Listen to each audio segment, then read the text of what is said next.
Eu vou contar uma história pra vocês que se tivessem me contado, eu não acreditaria. Eu só acredito porque eu vi. O dia que uma mulher entrou no velório do meu pai e literalmente ela cagou na cara do meu pai no caixão. O meu pai, ele era uma pessoa muito divertida, ele era super brincalhão.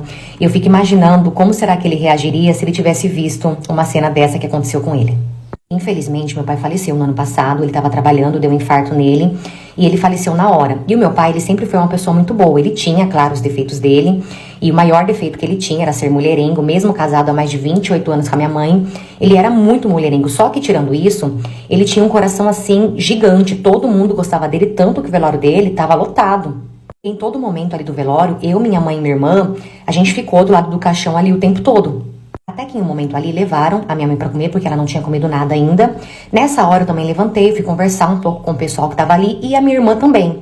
Nisso, chegou uma mulher, enquanto a gente não tava ali do lado do caixão, chegou uma mulher chorando muito. Ela foi em direção ao caixão, chegou, ficou ali do lado do caixão e ela chorava muito. E ela tava com uma criança, um menininho que também estava chorando muito. Quando ela chegou do lado do caixão, ela começou a xingar meu pai. Quando a gente viu aquilo, é claro que a gente estranhou, só que a gente deixou. A gente ficou observando assim de longe pra ver o que ia acontecer, porque a gente não sabia quem que era aquela mulher, a gente nunca nem tinha visto. Até que do nada, essa mulher puxou uma cadeira ali do lado do caixão, subiu nessa cadeira, sentou na cara do meu pai e ela literalmente cagou na cara do meu pai, só que assim, foi tudo muito rápido. Quando ela fez isso, rapidamente tiraram ela dali, minha irmã já foi pra cima dela também, já começou a puxar ela pelo cabelo. E enquanto tiravam ela dali, ela gritava assim, parte 2. Então, como eu estava dizendo, enquanto tiravam ela dali, ela chorava e ela gritava assim, filho da puta, você me deixou com uma criança pequena e com pensão ainda atrasada, por que você fez isso? Volta, volta, pelo amor de Deus, volta. Nisso, tiraram ela de perto do caixão, colocaram ela sentada assim mais no canto e começaram a acalmar o menino que estava com ela porque ele estava chorando muito. E assim, a minha irmã, ela não tem paciência pra nada, ela não tem paciência de conversar, por ela já teria metido a mão na cara dessa mulher sem saber o motivo, tanto que estavam segurando a minha irmã. Então eu fui até essa mulher e comecei a conversar com ela, perguntei se ela conhecia o meu pai, de onde ela conhecia o meu pai, e ali ela respondeu assim, claro que eu conheço seu pai, conheço tanto que esse menino aí é seu irmão. E quando ela falou que aquele menino era meu irmão, todo mundo que tava ali em volta no velório, que ouviu ela falando, todo mundo parou, ficou olhando, tipo assim, um pra cara do outro, totalmente desacreditado. A gente nem sabia quem era aquela mulher, não dava pra acreditar no que ela tava falando. E ali naquele momento, a única coisa que eu pensei foi, graças a Deus, que minha mãe não tá aqui, porque ela não tava ali naquele momento, e ela não viu nada. E ali, com educação, eu pedi pra que ela respeitasse o velório do meu pai, e que no final, a gente conversava. Ela respeitou, ela ficou o velório inteiro sentadinha, quietinha, chorando, mas ela ficou no canto dela. E depois que o enterro acabou, a gente se reuniu ali no cemitério mesmo pra poder conversar com ela, pra ouvir, né, o lado dela, pra tentar entender quem era ela. Claro que antes de tudo a gente preparou minha mãe, a gente conversou com a minha mãe, a gente contou, né, o que aconteceu ali. E ali nós começamos a conversar e ela falou que ela era amante do meu pai e que aquele menininho que estava com ela era filho do meu pai. Ou seja, eu tinha um irmão e eu nem sabia. E ali ela começou a falar que ela ia atrás dos direitos dela pra minha mãe pagar a pensão que estava atrasada. E ela realmente foi, pegou advogado e tudo. Só que é claro que não deu em nada, porque a minha mãe, ela não tem obrigação de pagar a pensão pro meu pai. Tanto que ela foi atrás dos direitos dela e nós fomos atrás dos nossos. E resolvemos. E depois disso, graças a Deus, ela ficou no canto dela.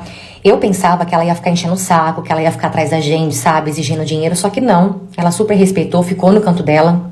Sobre o meu irmãozinho, ele é uma criança, ele não tem culpa de nada, tanto que lá no dia mesmo do velório, ele já pegou o meu número com o número da minha irmã, ele ficava mandando mensagem pra gente, a gente trouxe ele pra perto da gente, a gente acolheu ele, né, tanto que às vezes ele vem aqui em casa, ele fica aqui com a gente, ele pegou muito amor na gente, a minha mãe trata ele super bem, minha mãe trata ele assim, normal, e ele é uma criança assim maravilhosa, super educada, ele é um amorzinho e ele é a cara do meu pai.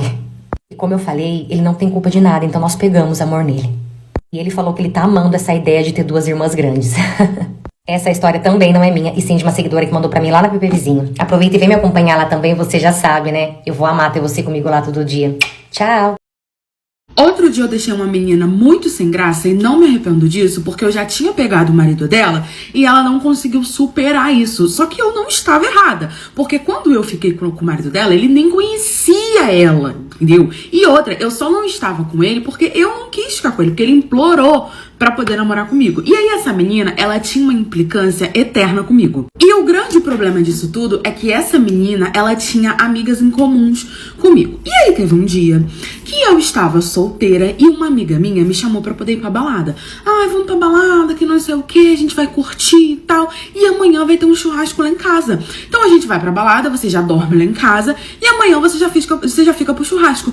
E foi exatamente isso que eu fiz. Fiz uma bolsinha, passei na casa dela, deixei a minha bolsinha, a gente foi pra balada, badalou a noite toda. Ficamos mais loucas que os bates, mas estávamos solteiras, amor. Estávamos ali na pista pra negócio. Beleza.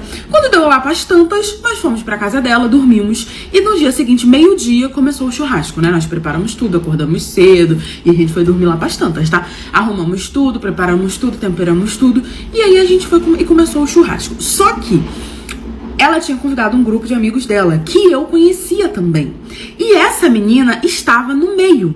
Ela veio com o marido dela. Só que assim, o marido dela, eu já tinha ficado com ele, gente. Eu era muito nova. Tipo assim, anos atrás, mais ou menos uns 15 anos atrás. E ela sabia, porque ela era meio obcecada por ele, sabe? Aquela mulher assim que é completamente obcecada. Então ela pesquisou a vida toda dele quando ele começou a namorar com ela. E aí ela soube que eu fui uma das pessoas que já tinha ficado com ele e a gente já tinha se encontrado em rolê. E sempre ela virava a cara pra mim, ela não me tratava mal. Mas ela também não me tratava bem, sabe? Às vezes eu via que eu falava umas coisas, ela revirava os olhos, sabe? Fazia pouco caso, era indiferente. Conversava comigo assim sabe? Aquela coisa assim. Tudo isso porque ela sabia que eu tinha ficado com ele. E eu lembro que na época, quando eu vi que ela tava me tratando estranho, eu perguntei pra essa minha amiga por que ela me tratava assim. E ela falou, porque ela sabe que você já ficou com o alecrim dourado dela, que foi semeado, que nasceu no campo sem ser semeado, né? Porque ninguém podia ter ficado com aquela varinha de Hogwarts ali, que ela achou que ele começou a namorar com ela puro. Só pode. E aí ela meio que trata você diferente por causa disso. E do grupo de amigos, que era todo mundo em comum, eu era a única que tinha ficado com ele. Então ela literalmente tinha implicância comigo. Mas eu deixava pra lá, fingia que não tava vendo, até porque eu mal falava com o marido dela, eu só cumprimentava. Eu super respeitava. O que aconteceu com a gente foi, tipo assim, há anos atrás, nem sei se ele lembrava da minha existência e eu lembrava da dele. Então, assim, era aquela coisa meio nada a ver. Só que beleza.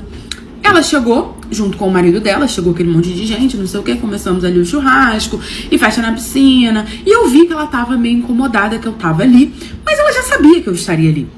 Então, assim, ela tava sempre incomodada quando eu estava. Porque não era a primeira vez que eu tava saindo com a galera e ela tava. Beleza, tava ali acontecendo os negócios e tal. E churrasco e bebe, não sei o quê. Até que a gente fez aquela coisinha assim, aquele grupinho de meninas sentada conversando. Enquanto os caras estavam na churrasqueira, jogando bola. A casa da minha amiga era muito grande, tinha muito espaço. Eles estavam ali conversando. E aí a gente começou a falar sobre furenfação. Falava sobre furenfação. Porque eu fiquei com um boyzinho, não sei o quê. Não, porque não sei o quê. E todas elas falaram, inclusive ela falando a respeito do marido dela. Tudo bem, todo mundo falou sobre o boyzinho, sobre furenfação, que gostava, que não gostava, aquele papo calcinha bem mulher mesmo. Até que chegou na minha vez de falar.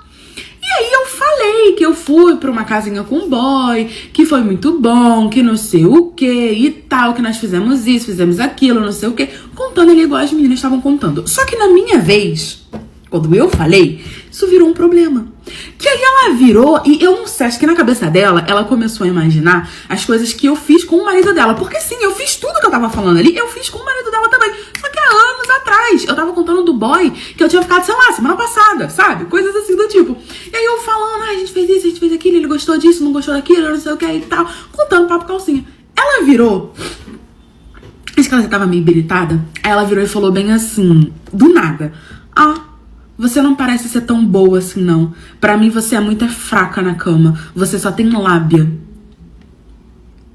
A menina ficou ofendida, porque eu tecnicamente era boa de cama e falei ali as coisas que eu fazia que eu não fazia.